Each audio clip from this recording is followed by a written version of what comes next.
आज तक उनकी अस्थियां प्रवाहित नहीं की गई हैं गंगा मैया में। और दुर्भाग्य ये है कि इस देश का चाहे सिस्टम कह लीजिए, चाहे इस देश में हिंदुओं की जो एक मनोदशा है वो कह लीजिए कि हम भुक्तभोगी रहे हैं। उदयपुर में कन्हैयालाल हत्याकांड को लेकर बनी फिल्म उदयपुर फाइल पर एक बड़ी खबर निकलकर सामने आ रही है, जहां दिल्ली हाईकोर्ट की तरफ से ये फैसला आया था कि अब जब तक केंद्र सरकार का आदेश नहीं आवे तब तक ये फिल्म रिलीज़ नहीं होगी।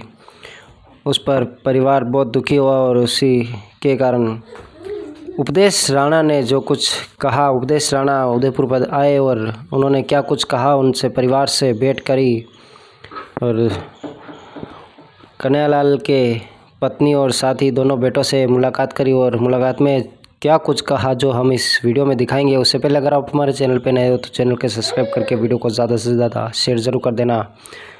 तो चलते हम सुनाते हैं उस वीडियो को, जब उपदेश राणा परिवार से मिले और परिवार से क्या कुछ कहा, जो हम सुनाते हैं इस वीडियो में। चलिए, सबसे पहले माता जी के चरणों में प्रणाम। और ठीक है भाई को कहूंगा, यस भाई आइए उनके पैरों की तरफ एक बार दिखाएं। हम और आप साधारण जीवन में, नॉर्मल जीवन में जूते चप्पल पहनते हैं।